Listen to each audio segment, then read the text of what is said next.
Good afternoon guys. Yan, for today's vlog, magluluto tayo ng bihon.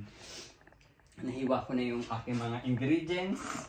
Ang bihon natin ay lalagyan natin ng baboy. Anong tawag doon? Schweinebauch? Versus of English? Pork belly. Mag-start na tayo. Ewan kung mainit na yung langis. Yung mantika. I failed. Hindi pa. Hindi pa mainit. So ayan, lulutuan natin ang ating afam ng bihon.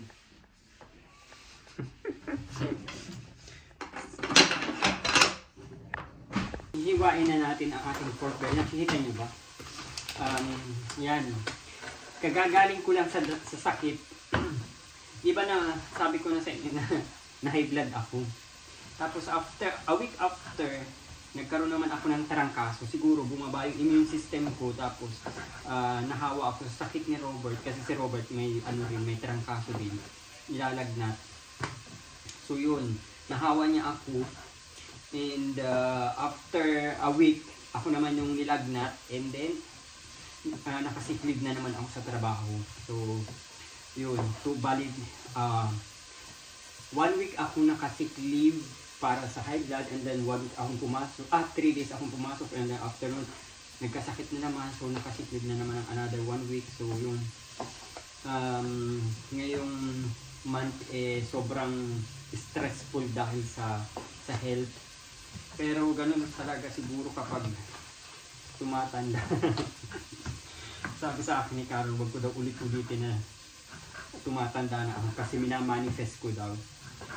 Which is tama naman siya.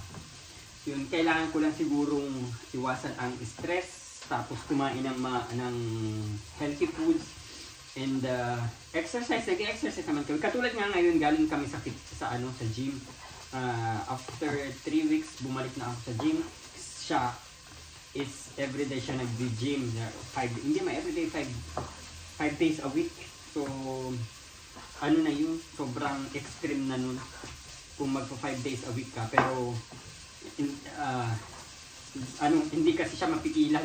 Sabi ko mag-gym lang siya ng at least 3 times a week, pero ayaw magpaawat. Pero maganda, in fairness man talaga, maganda naman talaga yung katawan mo. Ipapakita sa inyo pag nasa Pilipinas kami.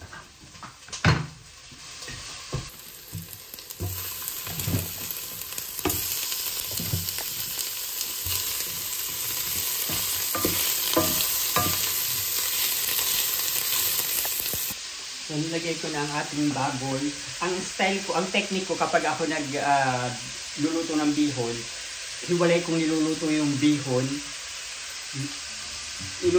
Iniluluto ko siya sa separate na, anong tawag dito, na tubig, na pot. Tapos, pakukulaan ko yung tubig, tapos ilalagay ko yung bihon. Kapag malambot na, tinatanggal ko na sa tapos nilalagay ko siya dito.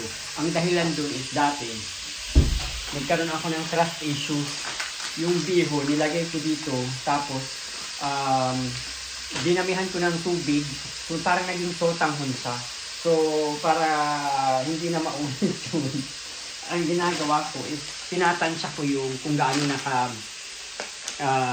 kalambot yung bihon, tapos pag malambot na siya, pag ready, parang alam mo yung kaya mo nang kainin, kagatin, na hindi mo na mararamdaman na parang wire na siya, so tinatransfer ko na dun sa pot na pinaglulutuan ko, tapos saka ko nilang nilalagyan ng sahog, like for example toyo, yung ganun.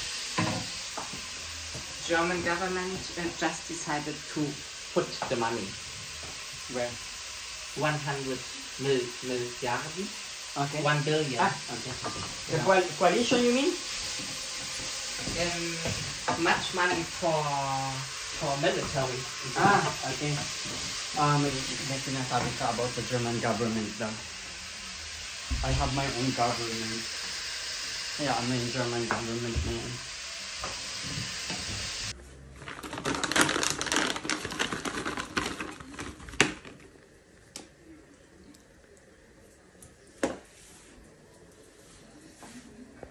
So, pupunta na yun dun sa sa bed niya. Dun niya kakainin. So, Yan. Pumasok muna si Carol dun sa pasako kasi pag nagluluto ako, nangangamoy yung damit namin. Sabi niya ayun yung mga amoy. Kaya nag-iintay na lang siya dun sa room. And then pupuntahin dito kapag luto na.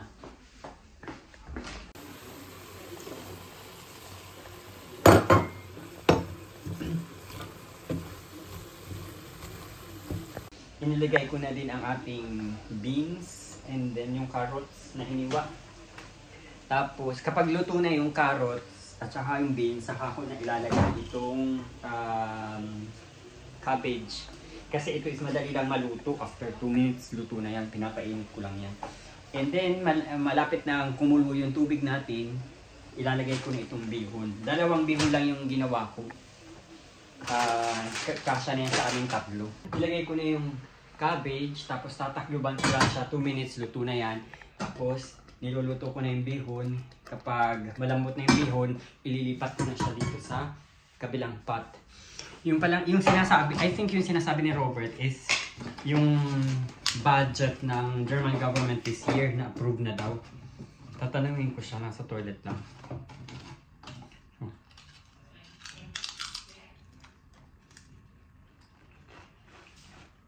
Gutom na ako.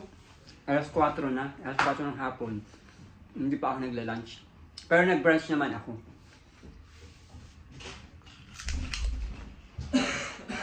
Robert, you mean the German government national budget? Yes. Okay. Yes. Infrastructure und Military. Was kochst du, Bihon? Dito? Bihon? Bihon niya. Is dog? Ja. Okay. Was ist dort?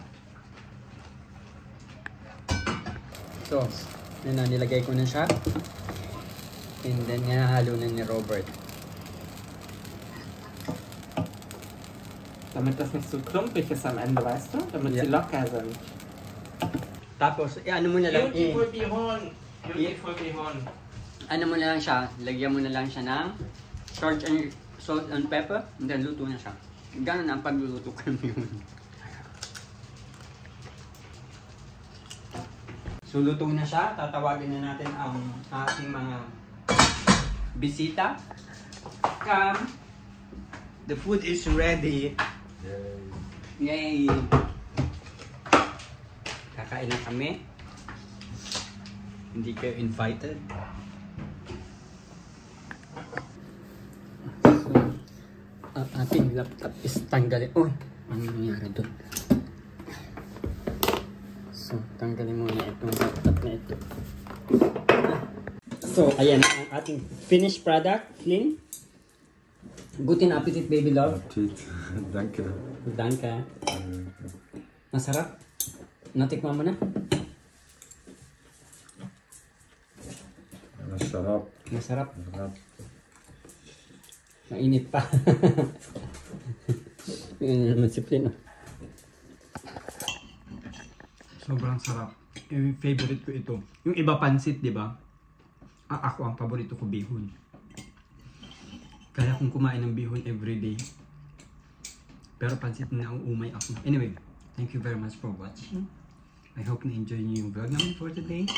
I will see you again on my next vlog. Bye!